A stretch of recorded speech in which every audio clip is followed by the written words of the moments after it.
చదువుదాము. 21వ వచనం అందరం కలిసి చదువు. ఆదికాండము 3వ అధ్యాయము 21వ వచనం అందరం కలిసి ఉంచాలి. దేవుడైన యెహోవా ఆదామునకును భార్యకును చర్మపు చొక్కాయిలను చేయించి వారికి తొడిగించెను. మరోసారి చూద్దాం అందరం కలిసి స్పష్టంగా. దేవుడైన యెహోవా ఆదామునకును అతని భార్యకును చర్మపు చొక్కాయిలను చేయించి వారికి తొడిగించెను. కానీ యోహాను సువార్త 4వ అధ్యాయము 24వ వచనం చదువుదాం అందరం కలిసి. యోహాను సువార్త 4:24 దేవుడు ఆత్మ కనుక ఆయనను ఆరాధించువారు ఆత్మతోనూ సత్యముతోనూ ఆరాధించవలెను. ప్రభు సహాయం కొరకే మనము చిన్న ప్రార్థన చేస్తాం. విమర్శకుడైన 3వ అధ్యాయము పిల్లలు మనం చదువుదాము. దేవుడైన యెహోవా ఆదామునకును అతని భార్యకును చర్మపు చొక్కాయిలను చేయించి వారికి తొడిగించెను. చర్మపు చొక్కాయిలను చేయించి వారికి తొడిగించాను. ఇక్కడ మనం చూస్తుంటున్నాము. మరి దేవుడైన యెహోవా ఏదెనులో ఒక తోట వేసినాడు కాబట్టి ఆ తోటలో దేవుడు మొట్టమొదటి మానవుడైనటువంటి ఆదాముని ఆ తోటలో ఉంచాడు. మనకి బాగా తెలుసు. కాబట్టి కొన్ని సంవత్సరాల తర్వాత మరి నరుడు ఒంటరిగా ఉంట మరి తనకి మంచిది కాదని దేవుడు ఏం చేసినాడంటే తనకి సాటి అయిన సహాయం ప్రభు చేసినాడు. ఎవరినంటే హవ్వని ప్రభు చేసినాడు. కాబట్టి ఆ తోటలో వారు కొంతకాలము దేవుడిని మహిమపరుస్తూ వచ్చారు. మరి ప్రతి దినము కూడా యేసుక్రీస్తు ప్రభు వారితో వారు సహవాసం కలుగుతూ వచ్చారు. అయితే దేవుడు ఏదైతే వారికి ఆజ్ఞాపించాడో చేయవద్దని ఆ ఆజ్ఞాపించిన దానిని వారు అతిక్రమించినారు. మనకు బాగా తెలుసు. ఏదైతే మీరు తినకూడదని ప్రభు చెప్తున్నాడో అదే పండుని వారు తిరిగినట్లు వాక్యంలో మనం చూస్తాం. కాబట్టి ఆజ్ఞ అతిక్రమమే పాపం అని వాక్యంలో మనం చూడగలం. కాబట్టి దేవుడు ఏం చేసినాడంటే మళ్ళా ఈ ఆదాము హవ్వలను ఆ తోటలో నుండి వారిని బయటికి వెళ్ళగొట్టాలని ప్రభు కోరుకున్నాడు. ఆ వెళ్ళగొట్టే సమయంలో ప్రభు ఏం చేసినాడంటే మరి అప్పటి వరకు ప్రియమైన వారు దిగంబరత్వంతోనే ఉన్నారు. అంటే ఆకులతో వారి యొక్క దేహాన్ని వారు కాపాడుకుంటూ వచ్చినారు. మనకు తెలుసు అంత బాగా. తర్వాత దేవుడు ఏం చేసినాడంటే వారి కొరకు మరి చర్మము చొక్కాయిలను ప్రభు చేయించి వారికి తొడిగించెను అనే మాట ఇక్కడ రాయబడింది. కాబట్టి చర్మము చొక్కాయిలను తొడిగించినంటే ఇక్కడ మనం ఏం గమనించాలి? వస్త్రము అనేది మార్చబడింది అనేది గమనించాలి. ఏం గమనించాలంటే మనము వస్త్రము అనేది మార్చబడినట్లు మనం చూస్తాము. అంటే అంతకుముందు ఉన్నటువంటి వస్త్రాలు వేరు. ప్రియమైన వారులారా, ఇప్పుడు దేవుడు వారి వస్త్రములను మార్చినట్లు కూడా మనం గమనించాలి. కాబట్టి దేవుని యొక్క వాక్యంలో మన ప్రభువును ఆరాధించాలి. ఎందుకంటే దేవుడు ఆత్మ కనుక ఆయనను ఆరాధించు వారందరూ కూడా ఆత్మతో సత్యముతో దేవుడు ఏం చేయాలంటే మనము ఆరాధించాలి. ఇప్పుడు ప్రభువును ఆరాధించాలంటే ప్రియమైన వారులారా తగు రీతిలో మనం ప్రభువును ఆరాధించాలి. ఊరికే మనం ప్రభువుని ఆరాధించకూడదు. ప్రభువా అన్నప్పుడు నా స్థితి ఇది, అయితే నీవు నన్ను ప్రేమించావు, అయితే నన్ను రక్షించావు, నా కొరకు ఈ లోకంలో నువ్వు జన్మించినావు, ప్రభువా నీవు నీ ప్రాణం పెట్టావు, నీ రక్తంలో నా కొరకు నీవు చెందించినావు, దాని కొరకై ప్రభువా నిన్ను నేను ఆరాధిస్తూ ఉన్నాను తండ్రి అని ప్రభుని మనం ఆరాధించాలి. ప్రభు కోరేది కూడా అదే మన యుద్ధం. కాబట్టి 4:24 రాయబడిన మాట, దేవుడు ఆత్మ కనుక ఆయనను ఆరాధించు వారందరూ ఆత్మతో సత్యముతో ఆరాధించాలి. ఎందుకు ఆత్మతో సత్యముతో ప్రభువును ఆరాధించాలి అంటే ప్రియమైన వారు ఇక్కడ మార్చబడిన వస్త్రము అనే మాట మనం చూస్తాము.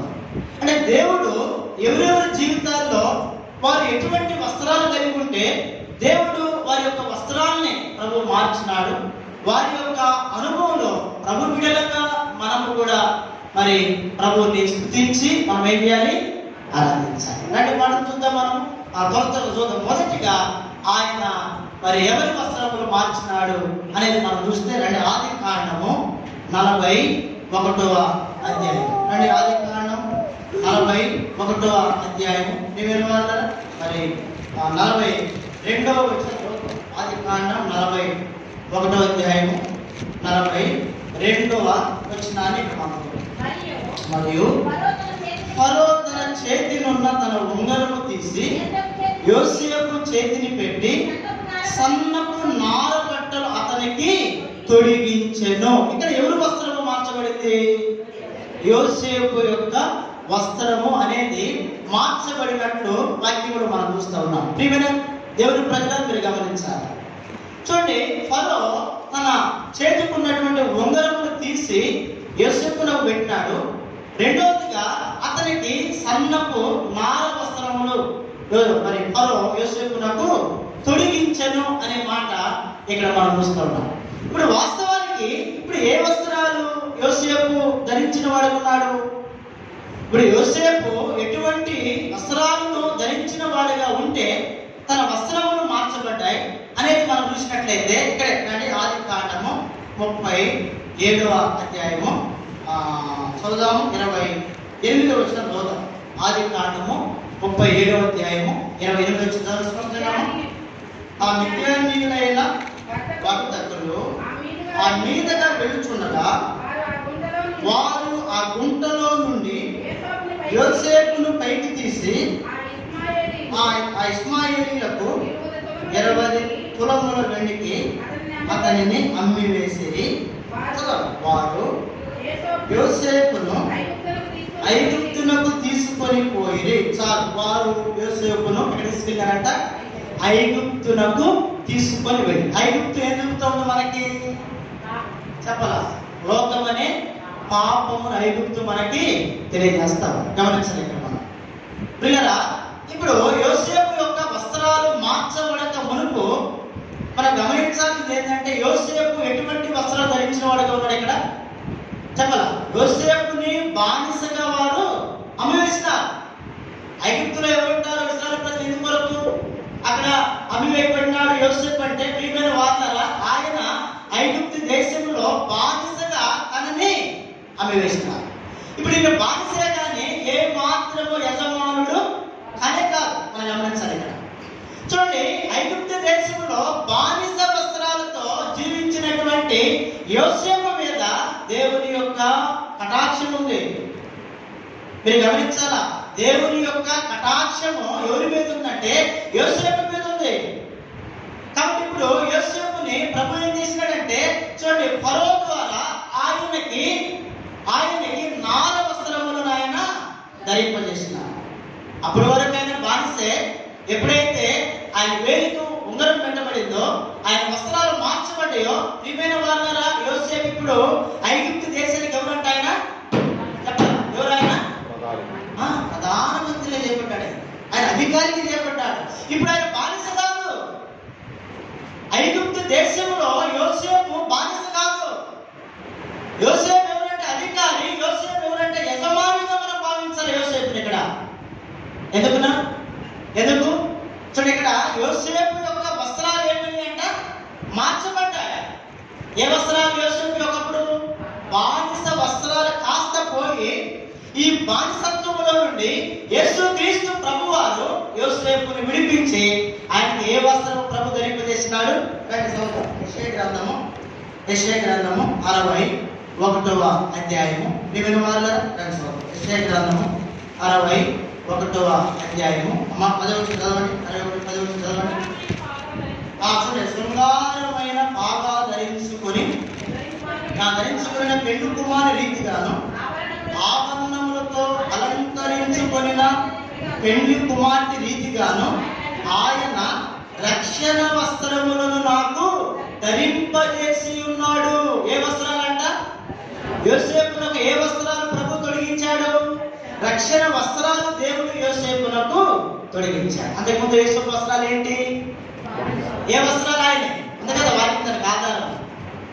ఇప్పుడు వీళ్ళందరూ కలిసి ఎవరు కమ్మి వేసినారంటే, ప్రియులారా, మన ఇష్మాయేలు కంటే ఐగుప్తులకి యోసేపును వారు అమ్మివేసినారు. అయితే యోసేపు యొక్క వస్త్రం అక్కడ ఏమైందంట? మార్చబడింది. ఏ వస్త్రం ఆయన వస్త్రం అంటే బానిస వస్త్రము కాస్త పోయి ఇప్పుడు ఆయనకి ఏ వస్త్రం వచ్చింది? రక్షణ వస్త్రం. ఇప్పుడు ఆరాధించాలా లేదా ప్రభుని? చెప్పాలంటే ప్రభుని ఆరాధించాలా లేదా? ఇటువంటి అనుభవంలో ప్రియమైన వాళ్ళ నీవు నేను మనము కూడా ఈ లోకంలో జీవించిన వారమే. మనము కూడా లోకమనే ఐగుప్తులో, పాపమనే ఐగుప్తులో ప్రియమైన వాళ్ళ పాపానికి, లోకానికి, శాపానికి బానిసలుగా ఈ లోకంలో చేయబడిన వారమైన మనలను యేసుక్రీస్తు ప్రభు వారు ప్రేమించలేదా? నిన్ను నన్ను మనలను ఈ పాప బానిసత్వం నుండి ఆయన విడిపించే దాని కొరకు ఆయన రాజుల రాజు, ప్రభులు ప్రభు అయి ఉండి కోటాను కోట్ల దేవదూతల మధ్య నిత్యము ఆరాధించబడే గొప్ప దేవుడు ఈ రక్షణ వస్త్రాన్ని నీకు నాకు మనకి ధరింపజేసే దాని కొరకు యేసుక్రీస్తు ప్రభు ఏమైందనంటే ఆయన చెప్పాలా, ఈ లోకములో దీనుడుగా, దాసుడుగా, నిత్యుడుగా, దిగంబరిగా ఆయన మన కొరకు చేయబడ్డాడు. దేని కొరకంట?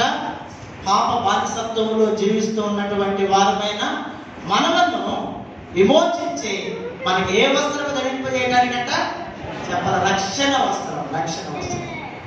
ఈ రక్షణ వస్త్రం ఉంటేనే రేపు పరలోకంలోనికి ఏముంటదంట? ప్రవేశం ఉంటుంది. లేకపోతే లేనే లేదు. ఒకటి ఎవరు వస్త్రం మార్చబడింది? యోసేపు వస్త్రం. యోసేపు ఏ వస్త్రం? ఒకటి బానిస వస్త్రం. కాస్త ఏ వస్త్రము ప్రభు తొలగించాడు? రక్షణ వస్త్రం. అదే రక్షణ వస్త్రాన్ని ప్రభు మనకి ధరింపజేసినాడు. దానిని బట్టి ప్రభుని ఏం చేయాలి? మనము ఆరాధించాలి. ఇది మొదటి తలంపు. రండి రెండోది చూద్దాం. ఎవరికి ప్రభు ఎవరు వస్త్రం మార్చబడింది? రెండు చూద్దాం. కీర్తనల గ్రంథము 30వ అధ్యాయము. పిల్లల చదువు 30వ అధ్యాయము. కీర్తనల గ్రంథం 30వ అధ్యాయము. అమ్మా చూద్దాం. నీవు నా గోనె పట్ట విడిపించి. ఇప్పుడు రెండవదిగా ఏ వస్త్రం అంటే ఇది? సంతోష వస్త్రము. సంతోష వస్త్రము. గోనె అనేది దేనికి గుర్తు? గోనె దేనికి గుర్తు? దుఃఖమునకు గుర్తు. గోనె పట్ట దేనికి గుర్తు అంటే దుఃఖమునకు, ఏడుపునకు గుర్తు. మనం గమనించాలి. దావీదు ప్రియమైన వాళ్ళ తన యొక్క జీవితంలో ప్రభుని స్తుతిస్తున్నటువంటి సందర్భాన్ని ఇక్కడ మనం జ్ఞాపకం చేసుకుంటే ఇక్కడ ఏమని రాయబడిందంట? ఒక్కోసారి అదే మాట చదువుతాం. చూడండి, నీవు నా గోనె పట్ట విడిపించాడా, విడిపించలేదా ప్రభు? చెప్పాలా? దావీదు యొక్క గోనె పట్టని దేవుడు విడిపించి ప్రియమైన వాళ్ళరా తనకి ఏం ధరింపజేసినట్ట? దేవుడు సంతోష వస్త్రములు దేవుడు ఆయనకి ధరింపజేసినాడు. చూడండి, ఆయనకి సంతోష వస్త్రాన్ని ధరింపజేయడానికి గల కారణం ఏంటి అంటే దావీదు ఎటువంటి అనుభవంలో దావీదు జీవిస్తూ ఉన్నాడు? చూడండి, ఎటువంటి అనుభవంలో దావీదు జీవిస్తూ ఉంటే గోనె పట్ట యొక్క అనుభవంలో దావీదు జీవిస్తూ ఉన్నాడు. అయితే దేవుడు అంటే ఆయనకి సంతోష వస్త్రాన్ని ప్రభు ధరింపజేసినాడు. ఏంటి దావీదు అనుభవం? రండి ఒక మాట చదువుతాం. రెండవ వచనం చదువుతాం. రెండవ వచనం. యెహోవా నా దేవా, నేను నీకు మొరపెట్టగా నీవు నన్ను స్వస్థపరిచితివి అని దావీదు పలుకుతున్నాడంటే ఈ మాట ప్రకారం ఏం గమనించాలి పిల్లారా? దావీదు పాపం అనే రోగంతో ఈ లోకంలో పడి ఉన్నటువంటి వాడు. ఒక వ్యక్తికి హృదయంలో పాపం ఉన్నదాన్ని బట్టి అతనికి దుఃఖమే కలిగింది కానీ ఏ మాత్రము ఆనందము, సంతోషము రాదు. ఇది వాస్తవం, బైబిల్ చెప్పేది. అని దావీదు ఇప్పుడు ఎలా జీవిస్తూ ఉన్నాడంటే పాపం అనే వ్యాధితో, పాపం అనే రోగంతో దావీదు జీవిస్తూ ఉన్నాడు. అంటే ఆ దుఃఖం అనే గోనె పట్ట ధరించుకొని దావీదు జీవిస్తూ ఉన్నాడు. అయితే దేవుడు దావీదు అంటాడు మళ్ళా, అయ్యా నీవు నన్ను ఏం చేశావు? స్వస్థపరిచావు. చెప్పాలా? నీవు నన్ను ఏం చేసినావు? స్వస్థపరిచి. ఇంకొక మాట ఉంటుంది చూడండి, ఆ మూడో వచ్చిన యెహోవా పాతాళములో నుండి నా ప్రాణమును లేవదీసితివి. చూడండి, ఇప్పుడు రెండవదిగా ఒకటేమో చూడండి పాపం నుండి స్వస్థపరిచిన, రెండవది ఏంటంట? పాతాళం యొక్క అనుభవం నుండి దావీదుని దేవుడు ఏం చేశాడంట? లేవనెత్తినాడు. పాతాళం యొక్క అనుభవం నుండి దేవుడు దావీదుని లేవనెత్తినట్లు దేవుని వాళ్ళ మనం చూడండి. ఇంకొక మాట మనం చూద్దాం. చూడండి 7వ వచనం చూద్దాం. యెహోవా దయ కలిగి నీవే నా పర్వతమును స్థిరపరిచితివి, నీ ముఖమును నీవు దాచుకున్నప్పుడు. చూడండి, నేను ఎన్ని అన్నాడు? కలత నేను చెందితున్నాను. అంటే ఆయన జీవితంలో పిల్లల స్వస్థత లేదు. ఆయన జీవితంలో మనం చూసినట్లయితే పాతాళం యొక్క అనుభవంలో ఉండి వెళ్తూ ఉన్నాడు.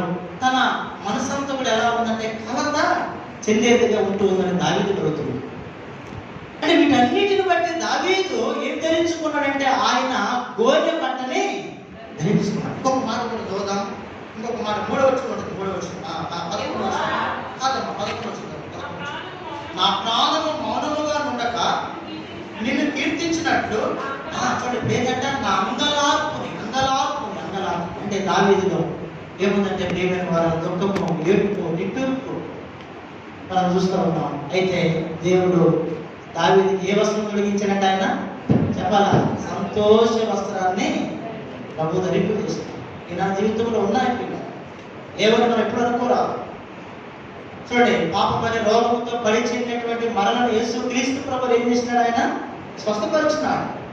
మన పాపముల ద్వారా మనం నశించి నిత్య నరకానికి వారసులుగా పాతాళానికి అర్హులుగా చేయబడినటువంటి వారమైన మనలను యేసు క్రీస్తు ప్రభు ఆ నరకం నుండి పాతాళం నుండి ప్రభు మనలను తప్పించారు. అనేక రీతిలుగా ప్రియమైన వాళ్ళ నెమ్మది లేక, మనసుకి శాంతి లేక, మనసంతా కలసి చెంది ఈ లోకంలో జీవిస్తూ వచ్చినటువంటి వారిపైన మనకి ఆయన ప్రియమైన వాళ్ళ నెమ్మదినిచ్చినారు. ఇంకొక మాట ఇక్కడ మనం చూసినట్లయితే చూడండి, నా అంగలార్పుని నువ్వు ఏం చేసినావు అన్నాడు ఆయన, నాట్యముగా ప్రభు నీవు మార్చినావు అన్నాడు. అంటే ఇదంతా కూడా గోనెపట్ట యొక్క అనుభవంలో మనము దావీదులో చూడగలం. దావీదుకి స్వస్థత లేదు, దావీదు పాతాళం యొక్క అనుభవంలో ఉన్నాడు, దావీదు మనసంతా కలత చెందింది, ప్రియమైన వాళ్ళ దావీదు అంగలార్పుతో ఉన్నాడు. కాబట్టి ఆయన గోనెపట్ట ధరించుకున్నాడు. అయితే ఇప్పుడు కాస్త గోనెపట్టను ప్రభు ఏం చేసినాడంట, సంతోష వస్త్రము నీవు నాకు ధరింపజేసి ఉన్నా. ఇంకా ఉందా చూడండి, పాపరోగం ఉందా, ఇంకా పాతాళం యొక్క అనుభవం ఉందా, ఇంకా ఇక మనసు కలత చెందేది ఉందా, ఇంకా చెప్పాలా, అంగలార్పు ఉందా ఒక వ్యక్తి కంటే లేదే లేదు. ఆయన సమస్తమును కూడా ఏం చేశాడంట, బాగుగా యేసుక్రీస్తు ప్రభు వారు చేశారు. కాబట్టి రెండవదిగా ఎవరి వస్త్రం మార్చబడింది, దావీదు వస్త్రం. దావీదు ఏ వస్త్రం అంట, గోనెపట్ట దేని గుర్తుగా ఉంది, అంగలార్పుకి, దుఃఖానికి, పాతాళానికి, పాప రోగానికి గుర్తు. అయితే దేవుడు కాస్త ఆయన విడిపించి ఆయనకి సంతోష వస్త్రమును ప్రభు ధరింపజేశాడు. దీన్ని బట్టి ప్రభుని ఆరాధించాలి. ప్రభు ఒకటి నాకు రక్షణ వస్త్రం ధరింపజేస్తున్నావు, రెండవది ప్రభు నీవు నాకు చెప్పాల సంతోష వస్త్రాన్ని ధరింపజేస్తున్నావు. దానికై నేను నిన్ను ఆరాధిస్తూ ఉన్నాను ప్రభు, స్తుతిస్తూ ఉన్నాను ప్రభు నిన్నని ప్రభుని ఆరాధించాలి. ఇది రెండవ తలంపు. అంటే మూడవ మాట చదువుదాము. జకర్యా గ్రంథం 3వ మాట జకర్యా గ్రంథం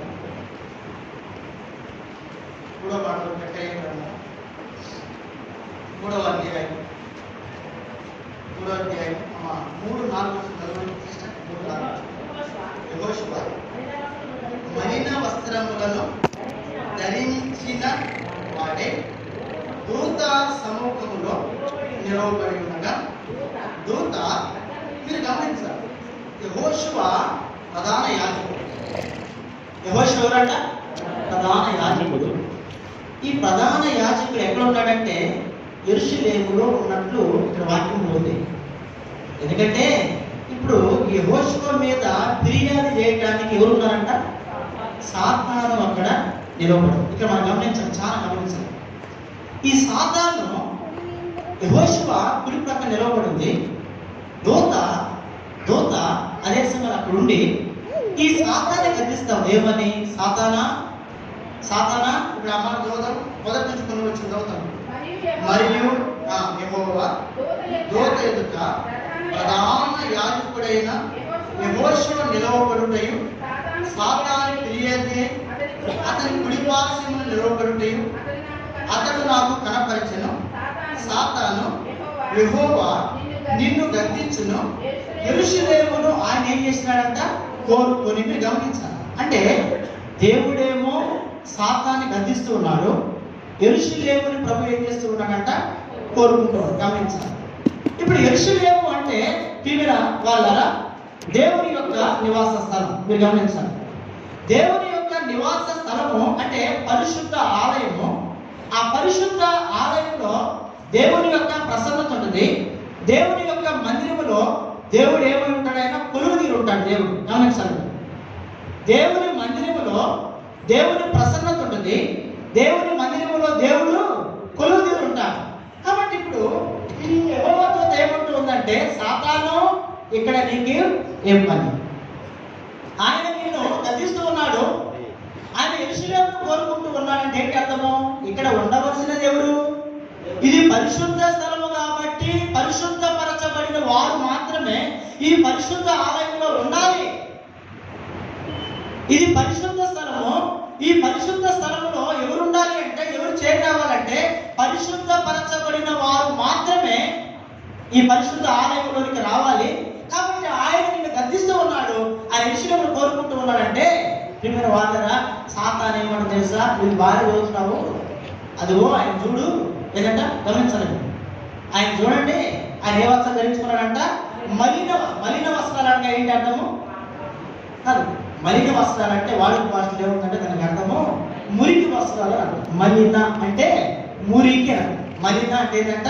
మురికి కదా. తల్లిదండ్రులు అంటారు కదా, పిల్లలు ఆడుకుంటూ వాళ్ళ అన్ని తిరుగుతూ ఉంటూ వాళ్ళు ఏదైనా బట్టలు మురుగు చేసుకుంటే, రే రే జాగ్రత్తరా, ఎందుకురా బట్టలు అట్లా మురుగు చేస్తూ ఉన్నావు అని చెప్పేసి అంటారు తల్లిదండ్రులు. అవునా కదండి? అవునా కదా? మీరు గమనించాలి. కాబట్టి ఇక్కడ మనం చూసినట్లయితే ఈ యెహోషువ వస్త్రాలు ఎలా ఉన్నాయంటే మలిన వస్త్రాలు అంటే ఏంటి అర్థము?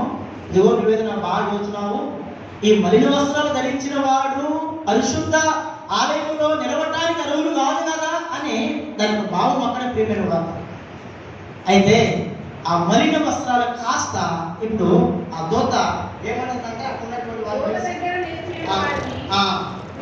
పిలిచి చూడండి, మైల బట్టలు తీసివేయని చెప్పి ఆజ్ఞాపించి, చూడండి ఇప్పుడు ఈ మలిన వస్త్రములు అనేవి దేని చూపిస్తున్నాయంటే ప్రియమైనటువంటి వాళ్ళ కేవల దోషములను ఆ వస్త్రాలు చూపిస్తూ ఉన్నాయని ఇక్కడ మనం చూడగలం. అయితే 4వ రాయబడిన మాట ఏంటంటే, దోత దగ్గర నిలిచి ఉన్న వారిని పిలిచి ఇతర మైల బట్టలు తీసివేయని ఆజ్ఞాపించి, నేను మీ దోషమును పరిహరించి ప్రశస్తమైన వస్త్రముతో నిన్ను అలంకరించుచున్నాను. ఇప్పుడు 3వదిగా ఏ వస్త్రం అంటే ఇది చెప్పాలి. ప్రశస్త అంటే ఏంటి?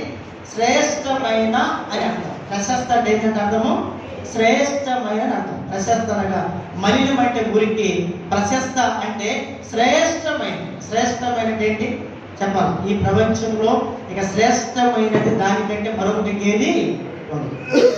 ఇక అన్నిటికంటే ఏదైతే శ్రేష్టమైనదో దానినే శ్రేష్టమైన, ఆ పదానికి మించిన పదం ఇంకోటి లేదు. కాబట్టి పిల్లలు ఒకప్పుడు నేను మన యొక్క క్రియలన్నీ కూడా ఎలా ఉన్నాయంట? యెషయా గ్రంథము 64వ అధ్యాయం 6వ వచనంలో అంటారు కదా, ఆ భక్తుడు ఏమని? పిల్లల 64 మనమందరము అపవిత్రుల వంటి వారమే, మన నీతి క్రియలన్నీ కూడా ఎలాంటి అంట? చూడండి, మేమందరము అపవిత్రుల వంటి వారమైతే మా నీతి క్రియలన్నీ కూడా ఏంటంట? మురికి కూడాలే. అంటే నేనా మన క్రియలన్నీ ఒకప్పుడు మంచిగా చెడ్డవా అమ్మా చెప్పాలా? మంచి చెడ్డయా? అన్నీ కూడా చెడ్డయే. స్వాభావికంగా మనమందరం ఆత్మీయులుగా ప్రియమైన వాళ్ళరా చెప్పాలా? మన క్రియలన్నీ కూడా మురికే. అయితే ఆయన 3వదిగా ఏ వస్త్రాన్ని ప్రభు ధరింపజేసినాడంట?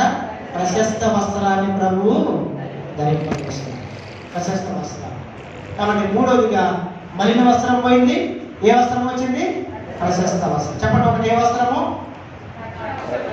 రక్షణ వస్త్రము. దానికి ముందే వస్త్రం ఉంది, మానస వస్త్రం. 2వ వస్త్రం ఏది?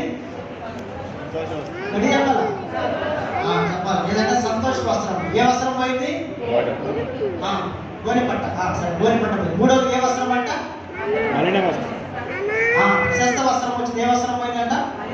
మలిన వస్త్రం పోయింది. రండి 4వ వస్త్రం చదువుకోండి. మార్క్స్ వార్త 10వ అధ్యాయము 50వ వచనంలో, మార్క్స్ వార్త 10వ అధ్యాయము మొదటివాడు బట్టలు పారవేసి దిగ్గున లేచి యేసు వద్దకు వచ్చింది. యేసు అంటే మనకు కావాల్సిన ఇక్కడ మాట ఏంటంటే ప్రియమైన వాళ్ళ 50వ వచనం ఏమని రాయబడింది? బట్టను పారవేసి.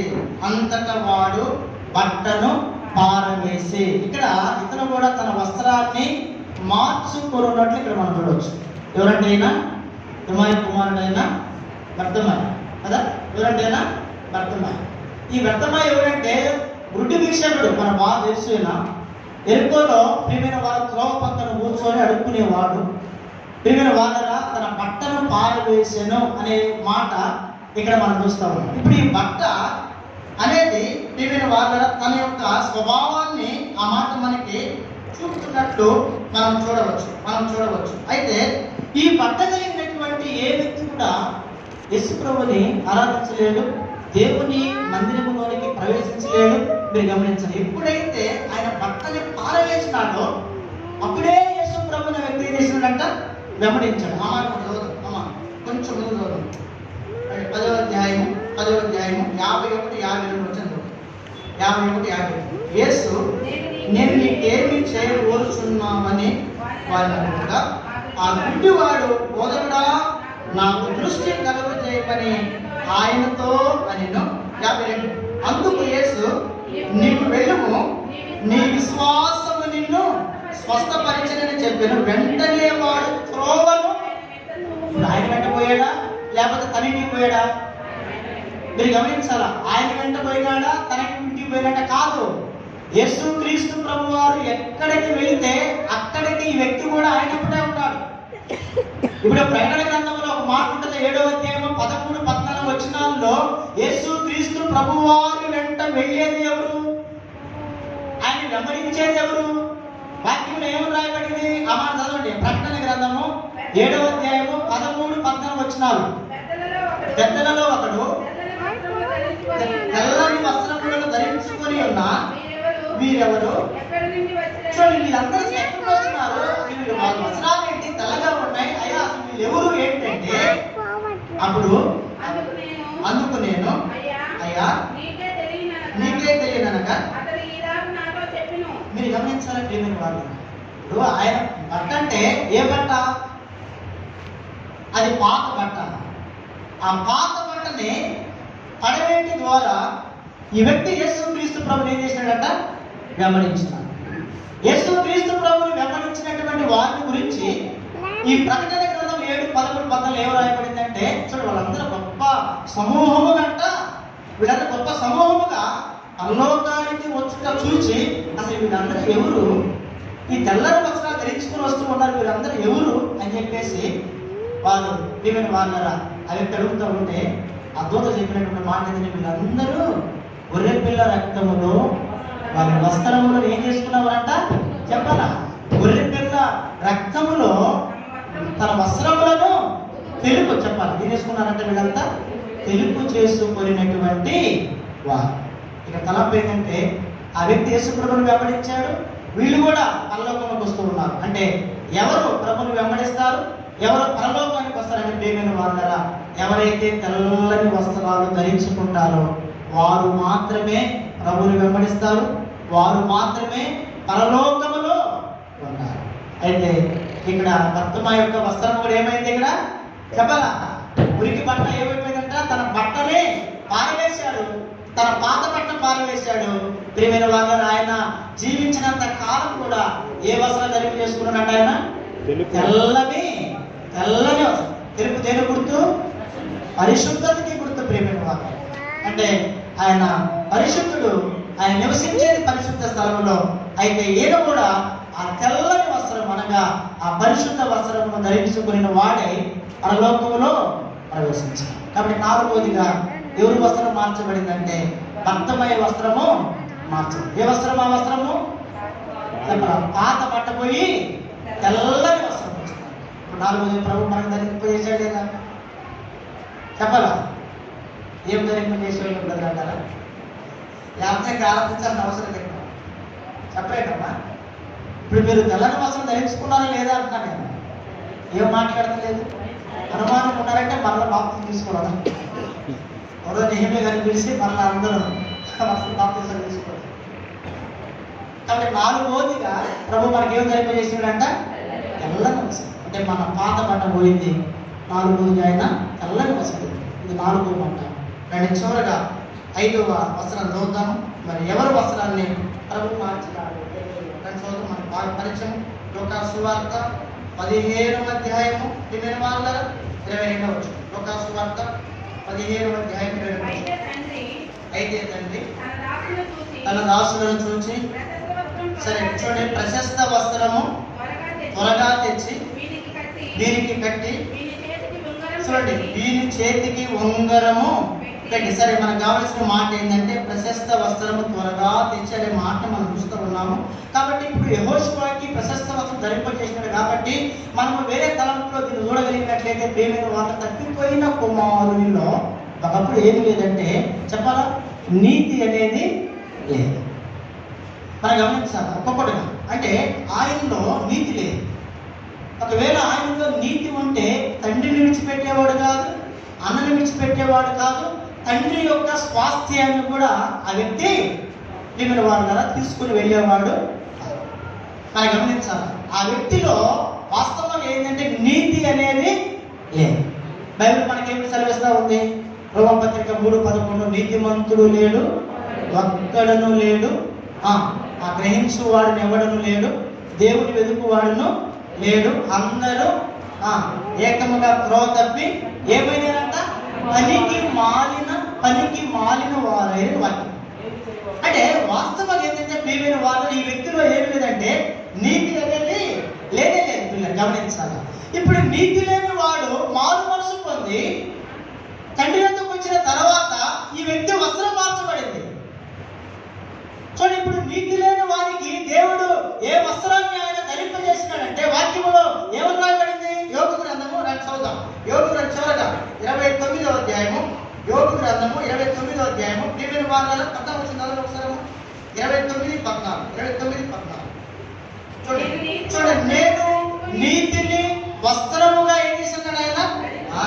నేను నీతిని వస్త్రముగా ధరించుకున్నాడు యోబు. అంటే ఐదోదిగా ప్రియమైన వాళ్ళ నీతి లేని చిన్న కుమారుని వస్త్రము ఏమైందంట? మార్చబడింది. ఏ వస్త్రము? నీతి వస్త్రాన్ని తండ్రి ఆ వ్యక్తికి ఏం చేశాడంట? ధరింపజేశాడు. కాబట్టి ఐదోదిగా ప్రియమైన వాళ్ళ ఐదోదిగా ఇటువంటి అనుభవంలో నిన్ను మనం జీవిస్తున్నాం లోకంలో. ప్రభు బిడ్డలాగా ఒకప్పుడు మనలో మనం కూడా కుమారుడు ఈ లోకంలో నీతి లేని వారిగా జీవించాం. నీతి అంటే యేసు ప్రభువే. నీతి అంటే మనం ఏదనుకోవద్దు. నీతి అంటే యేసు ప్రభువే. నీతి అంటే ఆయన వాక్యమే. అంటే మనలో వాక్యం లేదు, మనలో యేసు ప్రభు లేడు, ఆయనతో మనము లేవు, మనతో ఆయన కూడా లేడు. అయితే చివరికి ఐదోదిగా యేసు క్రీస్తు ప్రభు మనకి ఏం ధరింపజేసినట్టు? ఆయన నీతి వస్త్రములను ప్రభు ధరింపజేస్తాడు. అందుకే ప్రభుని ఏం చేస్తాం? ఇప్పుడు ఆరాధించాలి. ఒకటి, ప్రభు నాకు రక్షణ వస్త్రము ధరింపజేసినావు. రెండవది ఏ వస్త్రం అంట? సంతోష వస్త్రము ధరింపజేసినావు అని. ప్రభు మూడవదిగా చెప్పాల, ప్రశస్త వస్త్రం ధరింపజేసినావు. నాలుగోది ఏ వస్త్రం అంట? ప్రియమైన వాళ్ళు కదా చెప్పాలా, ఏదంట? తెల్లని వస్త్రం ధరింపజేసినావు. ఐదోది ఏ వస్త్రం అంట? నీతి వస్త్రం. ఖచ్చితంగా మీరు బలంగా రాసుకున్న వాళ్ళు మాత్రం కాదు, అందుకే వినాలని. ఇంకా నేను ఇప్పుడు మనం చూడండి, అంటే వాళ్ళు కలిగి ఉన్నటువంటి ఆపోజిట్ అంటే ఆ వస్త్రాలు చెప్పట్లేదు. 5, 10 పలకాలు అంటే మీరు కష్టం. ఇప్పుడు 5 పలికి ఈ 5 పలకని ప్రభావ పారిశ వస్త్రం తీసి రక్షణ వస్త్రం ధరింపజేసినాం. గోనెపట్ట తీసివేసి ప్రభావ వస్త్రము ధరింపజేసినాం. మలిన వస్త్రం తీసివేసి ప్రశస్త వస్త్రము ప్రభావ ధరింపజేసినాం. నాలుగోది ఏంటంట? మా ఉనికి వస్త్రము అంటే పాత బట్ట తీసివేసి ప్రభావ నాకు తెల్లని వస్త్రం ధరింపజేసినాను. ఐదోదిగా ప్రభావ ఏదంట? చూడండి, అంటే నీతి లేని వస్త్రం, లేకపోతే ఎవరు పాత వస్త్రం అని చెప్పుకోవచ్చు. పాత వస్త్రం కాస్త తీసివేసి ప్రభావ నాకు నీతి వస్త్రాన్ని నీవు ధరింపజేసినాను అని చెప్పుకోవచ్చు. కాబట్టి 5 అనుభవంలో ప్రభువుని మనం ఏం చేయాలి? పిల్లల స్తుతించి ఆరాధించాలి. ప్రభావ నా పట్ల చేసిన మేలు బట్టి, నాకు ధరింపజేసిన ఈ 5 వస్త్రాలను బట్టి నేను నీకు ఏమి ఇవ్వగలను? ఏమి ఇచ్చినా ప్రభు నేను ఎవరిని రుణస్తున్నా? ఏమీ లేదు ప్రభు. ఒక ఆరాధన తప్పితే దేవునికి ఏమీ లేదు. ఆరాధన అంత గొప్పది కాకపోతే దుష్టుడు ఏమంటాడు? యేసు ప్రభుని పని మీద తీసుకుని వెళ్ళి ఇవో లోకరాజ్యాలన్నీ ఒక్క నిమిషంలో చూపించి నీవు ఏది నాకు మొక్కితే ఇవన్నీ నీకు ఇస్తాను. అంటే ఆరాధన అనేది ఎంత విలువైనది కాకపోతే శత్రువైన సాతాను సైతం కూడా ఆరాధించబడాలని కోరుకున్నాడంటే ఆరాధన ఏంటంట అంత విలువైనది. కాబట్టి ప్రభువుకి మనము ఏమైనా ఇవ్వగలమంటే అది ఒక ఆరాధన తప్పితే ప్రభువుకి మనం ఏమి ఇవ్వము. కాబట్టి ప్రతి ఒక్కరము ఆత్మతో శక్తితో ప్రభువుని 5 అనుభవంలో మనం ఆరాధిస్తాం.